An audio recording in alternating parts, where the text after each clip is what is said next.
Bapak Ibu, saudara-saudara yang terkasih, kita jumpa lagi dalam Sapaan Gembala.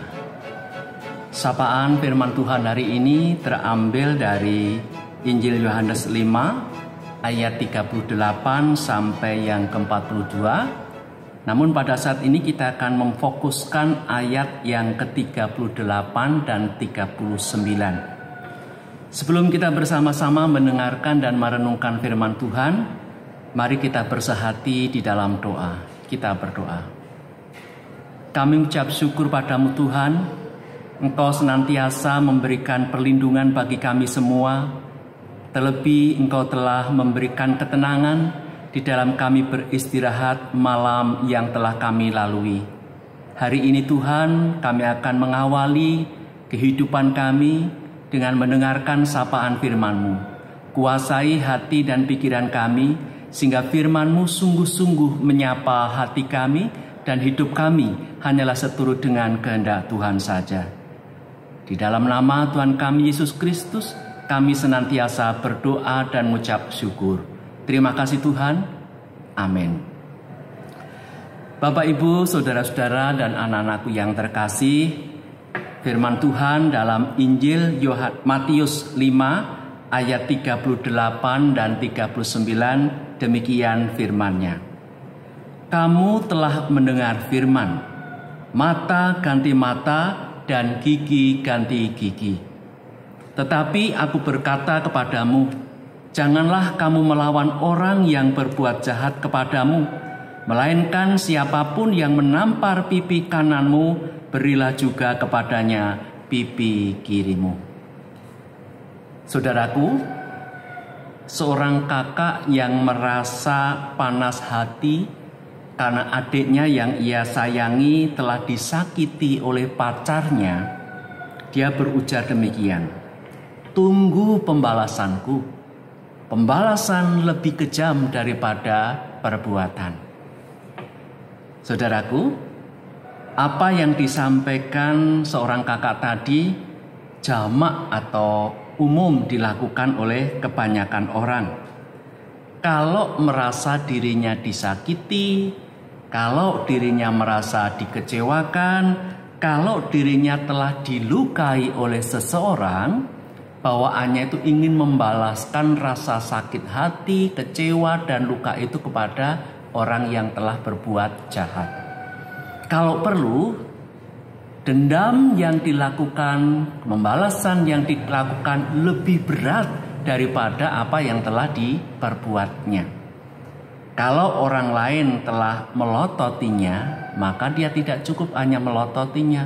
Bisa saja dia pukul, dia tendang, dia caci maki, dan sebagainya. Nah saudaraku, demi menjaga keseimbangan atau keadilan atau kesetaraan dan orang tidak membalaskan dendam lebih berat dari apa yang telah dilakukan orang lain yang telah berbuat jahat kepadanya, leluhur bangsa Israel telah membuat peranatan atau aturan yang nanti dikenal dengan istilah lex talionis. Prinsip lex talionis ini mengajarkan bahwa setiap orang, apapun kedudukannya, apapun status sosialnya, itu sama. Derajatnya itu sama. Tidak ada orang yang kedudukannya lebih tinggi atau lebih rendah. Semua sama. Nah, pada zaman Tuhan Yesus, pada umumnya, orang yang melakukan kesalahan itu juga harus dibalas dengan kesalahan yang sama. Yang tadi dikatakan oleh Tuhan Yesus, mata ganti mata, gigi ganti gigi. Itu dikutip oleh Tuhan Yesus dari kitab Keluaran 21 ayat 24 dan Imamat 24 ayat yang ke-20. Nah sebenarnya secara hukum waktu itu kelihatannya sudah baik. Mata ganti mata, gigi ganti gigi, supaya orang itu tidak balas dendam semena-mena, melebihi apa yang telah dilakukan oleh orang lain. Tetapi di mata Tuhan Yesus, prinsip lex talionis ini tidak sesuai dengan prinsip rohani Kristiani. Kenapa begitu? Karena logikanya sederhana saja. Kalau setiap orang itu punya kedudukan yang sama, setara, sederajat, maka semua orang yang telah berbuat jahat ya tentu akan dilakukan tindakan yang sama. Jadi mungkin bisa jadi semua manusia itu akan buta semuanya atau ompong semuanya. Karena kan tidak ada orang yang memiliki kedudukan dan kewenangan untuk membutakan orang lain atau merusak gigi orang lain. Maka dia juga akan bisa dibalas dengan hal yang sama. Nah, lalu bagaimana dengan ajaran Tuhan Yesus? Apa yang harus kita lakukan kalau kita mendapati orang lain berbuat jahat pada kita, menyakiti kita, mengecewakan kita? Jawaban Tuhan Yesus sangat jelas. Janganlah kamu melawan orang yang berbuat jahat kepadamu, melainkan siapapun yang menampar pipi kananmu, berilah juga kepadanya pipi kirimu. Ups, kok begini ya jawaban Tuhan Yesus? Tuhan Yesus tidak hanya melarang kita untuk melawan atau membalaskan dendam kita kepada orang yang telah berbuat jahat pada kita.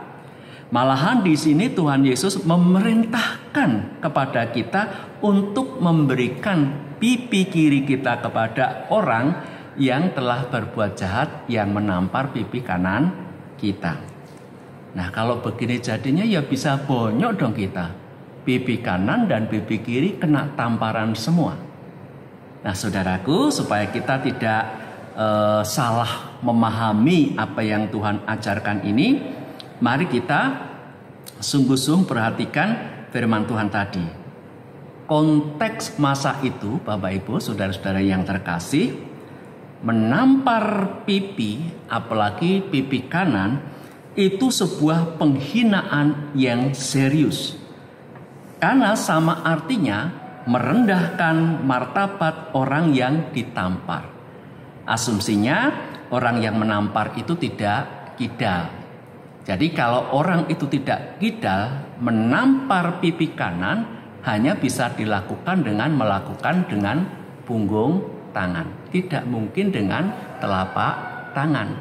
Kalau menggunakan telapak tangan menampar orang yang di depan kita, itu kenanya pipi kiri. Tetapi kalau menampar pipi kanan hanya mungkin dilakukan dengan punggung tangan. Tas begitu. Nah, menurut pemahaman konteks waktu itu, menampar dengan punggung tangan itu sifatnya merendahkan. Itu sifatnya menghina orang yang ditampar. Orang yang ditampar itu kedudukannya sangat rendah, sangat hina, sedangkan yang menampar itu kedudukannya lebih tinggi. Nah, itu berbeda kalau menampar pipi kiri. Pipi kiri itu menggunakan telapak tangan, dan itu hanya dilakukan oleh yang sederajat. Tamparan ini biasanya dilakukan oleh orang tua kepada anak kalau mendapati anaknya berbuat salah. Tamparan yang dilakukan bukanlah tamparan kehinaan atau menghinakan, tetapi tamparan kasih supaya anak yang berbuat salah, anak yang berbuat nakal, anak yang tidak taat pada orang tua berbalik menjadi anak yang baik. Jadi tamparan pipi kiri adalah tamparan yang penuh dengan kasih. Nah, kalau Tuhan Yesus memerintahkan supaya kita memberikan pipi kiri apabila ditampar pipi kanan, ini artinya supaya kita itu tidak membalas dendam lebih dari apa yang ditentukan.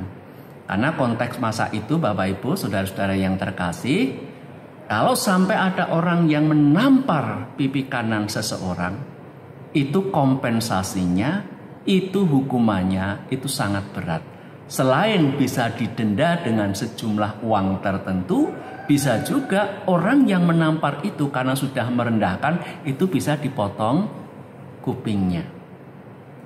Kalau orang itu tidak punya kasih, dia menuntutnya, membalasnya, maka dia akan kehilangan telinganya. Nah, dengan demikian orang itu bisa kutung gitulah. Tetapi kalau orang itu mempersilahkan dengan menampar pipi kirinya, maka artinya dia tidak akan menuntut. Bahkan menyadarkan orang yang telah menghinakan itu supaya memandang orang lain itu sederajat. Dengan logika semacam itu, orang yang tadinya menghina, merendahkan orang lain, dengan melihat kenyataan seperti ini, maka dia akan disadarkan bahwa setiap orang itu pada dasarnya sama, maka dia tidak akan lagi menampar atau tidak jadi menampar. Karena pada prinsipnya semua orang itu sama. Bapak Ibu, saudara-saudari yang terkasih, apa yang Tuhan Yesus katakan di sini itu sangat relevan. Bahwa dunia sekitar kita acap kali dikuasai oleh lingkaran kekerasan. Kekerasan yang satu dibalas dengan kekerasan yang lain. Dan itu tidak akan pernah berhenti. Dengan ajaran ini Tuhan Yesus mengajak kita untuk menjadi pribadi yang lebih dari yang biasa. Kita harus punya logika rohani. Jangan sampai kekerasan dibalas dengan kekerasan. Tapi kekerasan dibalas dengan kasih. Dengan demikian berhentilah lingkaran kekerasan itu, diganti dengan kelemah lembutan. Jadi jangan membalas kejahatan dengan kejahatan, tapi balaslah kejahatan dengan kasih dan kesetiaan. Amin. Saat teduh bagi kita.